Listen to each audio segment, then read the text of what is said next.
The human race rests upon a perpetual razor's edge. One organization draws the line between utter destruction and the human race living to see another day. The SCP Foundation's unofficial motto is secure, contain, protect. These are the stories, these are the chronicles, these are the parables of the SCP Foundation. SCP-015. Object Class: Euclid. Special Containment Procedures: SCP-015 is impossible to move and is contained on-site. A gap of at least 2 meters needs to be maintained around the entire structure containing 015 at all times, and no structures of any kind are to make contact with SCP-015's current containment structure. Exploration is permissible, but only in teams of 3 with full safety lines and GPS tracking. Any protrusions from SCP-015 must be capped and sealed immediately, with the new site recorded and logged. No aggressive action is to be made within SCP-015. No hand or power tools are allowed anywhere inside 015. No repairs or maintenance are to be made anywhere on SCP-015. Description: 015 is a mass of pipes, vents, boilers, and other various plumbing apparatus completely filling a warehouse in. The pipes appear to grow when not under observation, attempting to connect to nearby structures via sewer systems and underground plumbing. SCP-015 contains, at current estimate, over 190 kilometers of pipes, ranging in diameter from 2.5 centimeters to over 1 meter. Some pipes appear new, while others are rusted and leaking. Pipes have been reported as being made of bone, wood, steel, pressed ash, human flesh, glass, and granite. No pipes composed of lead, PVC, plastic, copper, or any other traditional material for the production of pipes has been observed. This is an excerpt entitled SCP-015 Reacts to Aggression. This was stupid. It was a stupid idea, thought up by stupid people, in stupid, safe offices. Agent 2 looked around slowly, letting his flashlight play over the walls, one of the only items the agents were allowed to carry inside 015. Agents 6 and Lone were standing just behind him, doing the same. The idle chatter and joking had died off about 30 seconds ago, each agent slowly realizing that this was no simple little milk run. Go in, find the observation unit, pull the data, and recover the unit. Piece of cake. They laughed, Lone asking if she should find a Mario's hat to wear, them being plumbers now and all. Mamma mia. I just added that Mamma mia, and actually doesn't say that there. Now, however, seeing the dim, cramped tunnel yawning before them, the only joke was them being there at all. 2 stepped forward slowly, fixing his flashlight on the ground. It was a hard mat of pipes, more or less level with the floor. A few small tubes stuck up here and there, snaking around like tree roots, were suddenly turning up in the middle of the floor like a pillar. The walls, the ceiling, every inch of the original structure was coated in pipes. Some researcher who led them up to the main door said that there wasn't anything left of the old warehouse really, except for the outer shell. He pushed away that whole line of thought, pointedly following the pre-mapped course they had to memorize, stepping around a pillar of tightly woven hair, the glossy surface steaming gently. 6 plodded along, taking the rear and keeping a close eye on 2 and Lone. Skittish kids. Lone was jumping at every sound, and 2 looked like he was ready to drop and run if he saw so much as a mouse. Kids. He sniffed in the dark, playing his light forward, smelling heat, sewage, and God knows what else. They needed a good military hand to lead them, but damned if 6 was going to mollycoddle grown adults who were going to jump at shadows. They were going to get this goddamn job done and get the hell back out. Fuck that bullshit. SCP slip. They were just security blankets for eggheads and flakes. Semi-sentient my ass. They just didn't want people denting their pet horrors. He wanted out of this dripping nightmare. He was going to get this mission done, with or without them. Lone tiptoed over a thick, thorny mass of pipe, the surface like braided thistles, trying not to whimper. She kept close to two, keeping the light at her feet so she wouldn't step on anything nasty. She hadn't wanted to seem like the little weak girl, but she had a terrible fear of tight spaces. And this place was like walking around in someone's slowly closing arteries. Lone shook her head, hard, breaking off that whole train of thought. She was the tech. 6 and 2 were the safety. All she had to do was stick by them, pull the data cards out of the MRV, and then leave. She tried hard not to look back at the sealed doors in the distance behind them. Only a couple turns to the MRV, a little work, and then out. In and out, simple as pie. She ignored a softly throbbing pipe of leathery flesh near her arm with a focus that was almost physical. They found the MRV after what felt like an hour of walking. It was hard to keep your bearings. The rampant growth of the pipes had cramped some areas down to crawlways and snarled others into random claustrophobic mazes. 6 had nearly gotten stuck twice, and had looked like she was about to murder Lone when she made a comment relating to Winnie the Pooh. Oh, 'cause it got its hand stuck in a jar? Right? That's the Pooh? Lone was talking again at least, but it was brittle. Whistle in front of the graveyard chatter. 2 kept trying to follow the directions, but even with them being less than a week old, they were little more than a guideline. When they'd finally found the MRV, it had been a momentary relief. At least they were a halfway point. And then they looked at the light. It had been speared, for lack of a better term, pinned against a pipe of some kind of dense fabric. Smooth, black pipe had docked itself into the camera lens of the observation vehicle. It wasn't smashed or damaged. It was just connected, as if it was made for it. It had lifted the little shredded robot nearly a foot off the ground, and it looked like other smaller pipes had started to connect to other open spaces on the vehicle. It just sat there, the wheel slowly turning as the battery died, like a bug on a nest of pins. Some clear, foul-smelling fluid was dripping softly from the camera housing. Well? 2's voice echoed in the dark, a monument to pointless speech. They all stood for a few moments, then Lone started to carefully look at the MRV. 6 was looking around with an increasing restlessness, starting to mutter quietly. Lone was reaching for the data cards before stopping, looking over at 2. 2, since it's grown into the MRV, do you think it counts? What do you mean counts? 2 kept the light on her and the machine, a hiss of steam behind him making him flinch.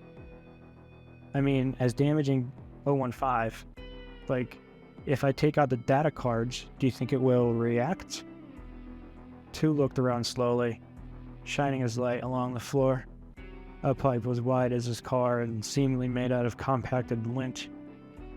This suddenly seems like a bad... Oh, shut the fuck up. Both agents turned to stare at 6.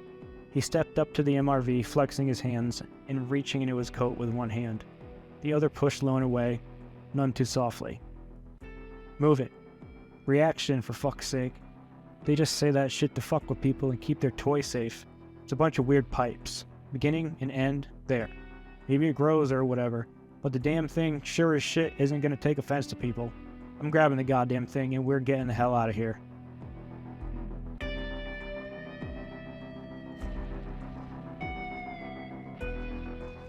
As he spoke, he stepped forward, flipping open the data port cover.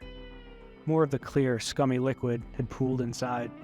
The other 2 agents froze, staring in shock a moment, and the building seemed to do so as well.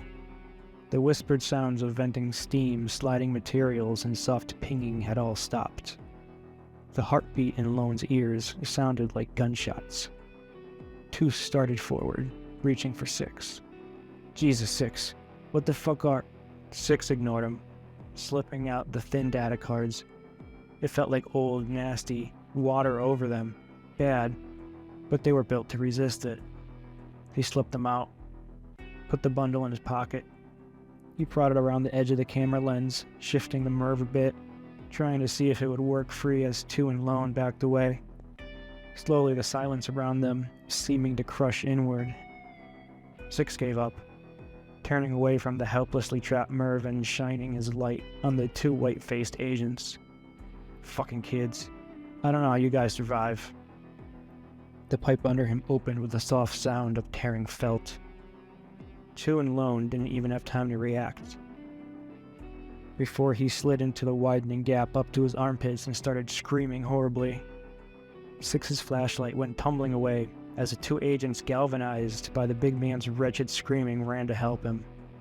A blast of heat and light was pouring up from under the man, and as the two agents grabbed his arms and looked down, he was submerged in a mass of thickly flowing molten glass. His clothes had already started to smolder and burn, the stench of seared flesh almost more overpowering than the reverberating screams. They pulled and dragged up half a man with a ruined, seared mass of flesh and cloth where his lower body should have been. They panted, trying to drag him. Lone started to scream along with Six, Two's eyes wide and fixed on some point far away from there. There was a horrible swell of sound rising all around them. Pinging, hissing, clicking, cracking. A pipe to their side, bulging alarmingly and causing them to nearly fall. They regained their footing just as a wooden pipe above them burst open in a spray of splinters and clear stinging dust. Two and Lone spun away, gagging and choking. Two spitting out a sudden mass of blood, glass. It was powdered glass. It poured over Six, muffling his screams, shifting as he struggled a few moments, then stopped. The glass quickly covering the body and spreading. Lone blinked, eyes red and puffy, looking over at Two. He nodded, and they bolted down the hall, trying to ignore the rising cacophony of sound, sounding like an approaching subway train. A mass of oily, reeking chemicals boiled up behind them, a jetting surge of rose thorns nearly cutting off their forward progress, forcing them to crawl along a bone pipe that was shuddering like an old man in the cold. They ran, keeping just ahead of whatever it was, hearing splintering explosions and shivering cracks all around them. They finally came to a snarled crawlway, barely a few feet wide, that was the only way forward.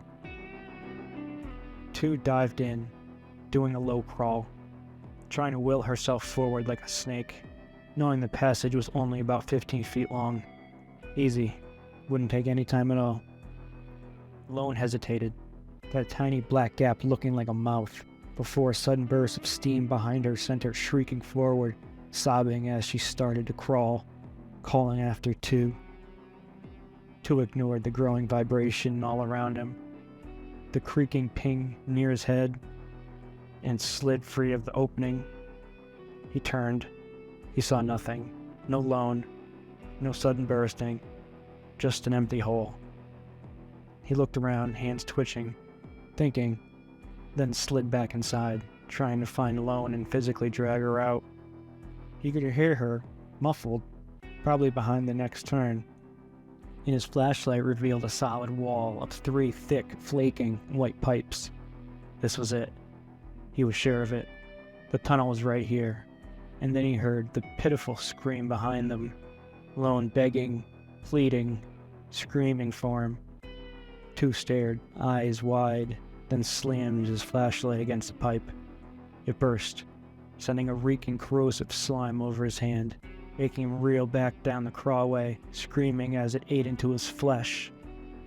He stood outside the opening, holding his steaming hand away from him, trying not to look at the exposed bone. Oh Jesus, Lone, I'm sorry. I'll get help. I'll get someone, just sit tight. I swear. He bolted down the hall, his flashlight seeming to dim in time to the rising sound. Lone panted, screaming for two, hearing the hard bang on the other side of the pipe and his sudden shrieking retreat. She sobbed, her whole body shaking, and slowly started to work her way back upward, crawling on her belly, crying as she muttered some half-remembered prayer. When her feet pushed against a solid wall of pipe, she couldn't even muster a fresh scream. She was trapped.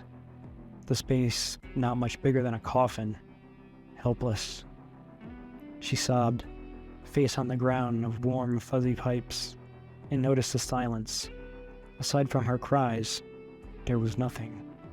No pinging, no cracks, no explosions, nothing. She raised her head in the barely illuminated dark, looking around. She was alive. It was calming down. They'd come for her. Two would get help. She was getting out of here. She fought back her growing claustrophobia. Looking along the walls, she noticed a small gap at the ceiling and started shifting to get a better look, twisting back and finding only the open end of a pipe. Lone sagged back, closing her eyes, tears leaking down her face. The first sticky drips she simply assumed were the same tears. Then one fell on her mouth, and it was so sweet. She opened her eyes and saw a thick, quivering mass of amber goo splattered from the mouth of the pipe, coating her and the floor as it surged out. She coughed, shifting back. It was honey. Honey? Or something like it, at least. At least it wasn't molten lead or acid. Then she saw the level rising. It wasn't draining. The pipes were packed too closely.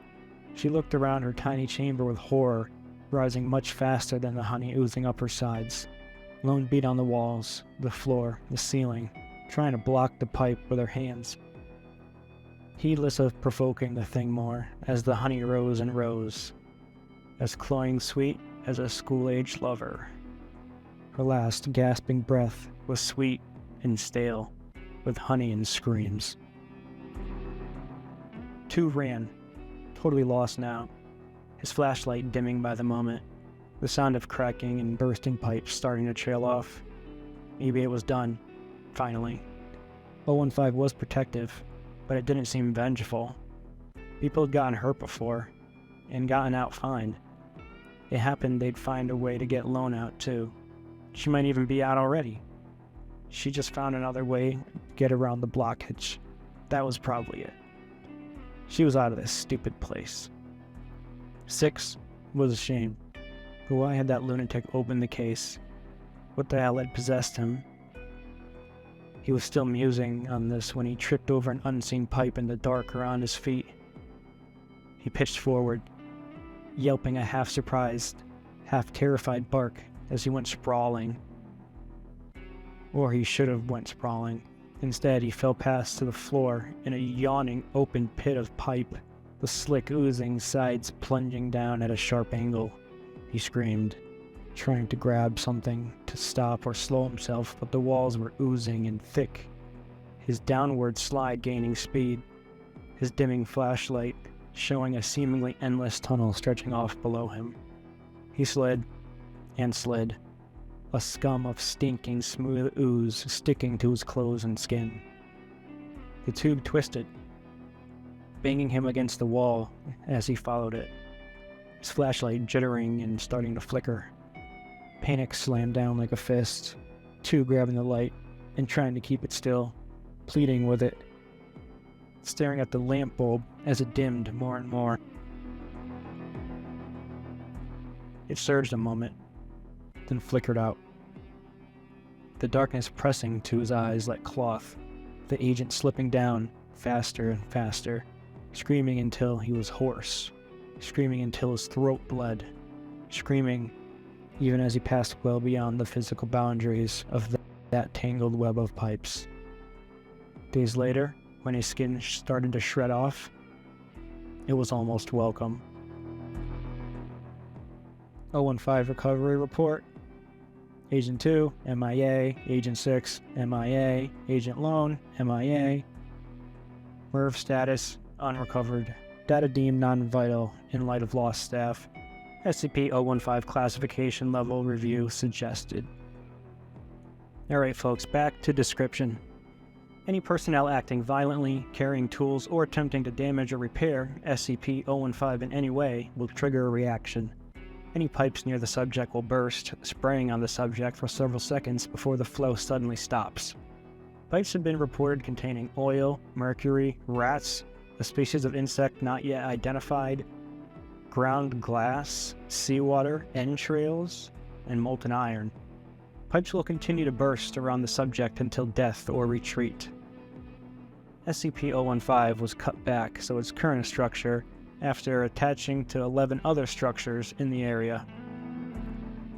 Currently, 11 personnel have been killed, and 20 more are still missing. Reports have been made of banging and screaming coming from within SCP-015. So that sounds like a really shitty way to die. Basically getting digested by a machine. Doesn't get much worse than that. However, this is currently classified as Euclid. They can't really move it up to a Keter. It doesn't pose any more of a threat. It's stationary and it's contained. I mean, for all intents and purposes, it could be safe if people just didn't go near it. So I think the change of object classification is kind of dumb.